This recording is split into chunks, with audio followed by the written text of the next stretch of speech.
We're about to talk to Jonathan Davidson, man I haven't spoken to for quite some time. A few years ago, he and I used to both agree that there was absolutely no point in bailing out the banks because it was not worth saving them when they were going to the wall. They should have been left to go to the wall. Jonathan, I don't know if you remember those days, the heady days of the independent Republican Mike Graham. Very good morning to you.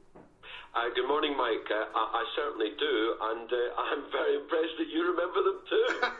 Well, listen, I mean, you and I were sort of lone voices in those days about why that we should not have sort of, what you might call capitalism light to save the world. We should actually have proper capitalism, which would mean that anybody who ran a business which didn't work would be dispatched to the bankruptcy court. I wouldn't be so nice to what they did. It's nothing to do with capitalism. It's not capitalism light. No. It's socialism for the rich. Yes. In other words, it's cronyism. And it leads us nicely to the topic for this conversation. Yes, indeed. I mean, the fact that wages have not risen, the fact that debt is on the rise, the fact that household expenses have gone up, and the fact that I suppose, given the Brexit scenario on the horizon, however long away that is, what's going to be happening? What's going to be changed this year? We're going to actually have more of the same, and I'm going to probably surprise or maybe even shock some of your listeners. We are actually in economic depression.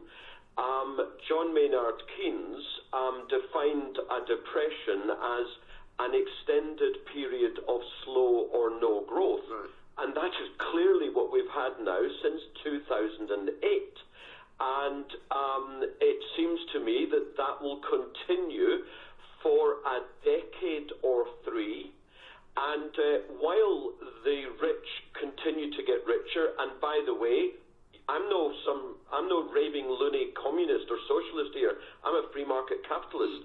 While the rich continue to get richer, the bottom 60, or depending on what you look at, the bottom 90% of folk are standing still or going backwards because we bailed out the banks 9 years ago. Right. Because clearly and obviously we borrowed thousands of billions of pounds from whoever was coming next to bail out the banks at that time, and we're paying the price for it now. And we'll unfortunately continue to pay the price for it for a long time to come. And is it not the case as well, Jonathan, that people, the ordinary man and woman in the street, don't really understand what is going on? Because we get told there's been this austerity programme that the Tories have been running now for years and years and years. But in fact, they borrowed more money than anybody ever has in the history of the world.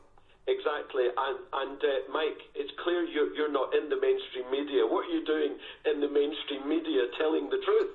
Because the mainstream media occasionally they move me. tells a pack of lies. Well, but that's because they don't understand it either. It's not a conspiracy. They just don't know what's going on. I beg to differ. A lot of them absolutely do understand it. Apart from anything, I've explained it to them in ABC, crystal clear terms, and they still are not prepared to get it.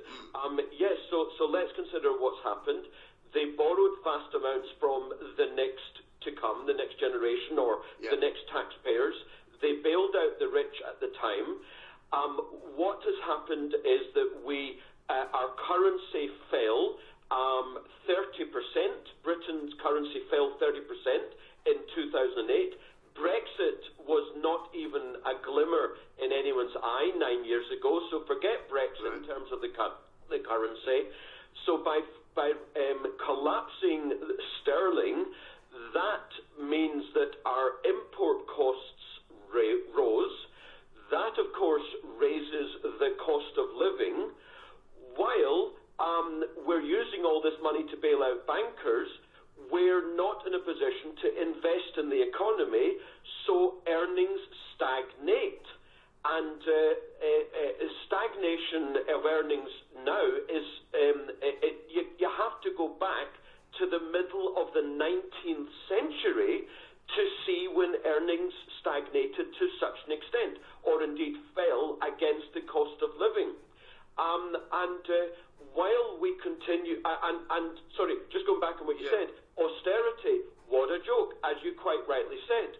Austerity is when governments actually cut spending. Right. In fact, spending has increased every single year because the government has also borrowed vast amounts of money to continue to prop up whatever they want to prop up. So they've spent on some things. Of course, they've cut other things. But overall, government spending has risen every single year. And also taxation has gone up. And taxation has gone up, which I find particularly galling, given that this is supposed to be the party of government, which is a low taxation party, but it's not. It's taxing people even more than a Labour government would have done back in, sort of 10 or 12 years ago. But how do you explain then the FTSE going up? Because that went up yesterday, I think 28 points on the second time in a week that it's reached a record. And, what is that about? Well, the market, the stock market, is not the economy. The economy is growing. I'll come to your question in a moment. The economy is growing lacklusterly, about 1 or 2% per annum, and incidentally, the bulk of the growth is going to the top 5 or 10%. The economy is not the market. The market has been rising steadily for years because there is global economic growth, not so much in Europe, in the UK, but China and India are going hell for leather. They're growing 5 to 10% per annum, and you're talking about a third of the global population. So clearly, if those countries are doing well, which they are doing spectacularly well, global growth is doing well, the FTSE is global companies, so the stock market rises. Right, okay. But as I say, the market is not the economy. And will there be, I know this is even a rhetorically stupid question as I ask it, there will be no, let me put it another way, there will be no kind of Brexit dividend, will there, over the course of the next 12 months or maybe 24 months? Not over the next year or two. At the outset, you suggested or you copied what other people are saying, that Brexit could have a negative effect on the economy. I'm not actually. I didn't say that, actually. No, I don't think I said that. I don't believe that, to be honest. Indeed, I agree. But you made some inference about what Brexit might do. Yeah. I would say to your listeners that Brexit will, of course, detrimentally affect some companies, but it will positively affect other companies. My outlook for the UK as a result of Brexit is that it will be a net benefit for the UK, but we're not going to see it for years. No, indeed. Well, listen, Jonathan, it's delightful to talk to you again. We'll have to try and do it for a slightly longer time next time. But Jonathan Davis there, economist and wealth advisor.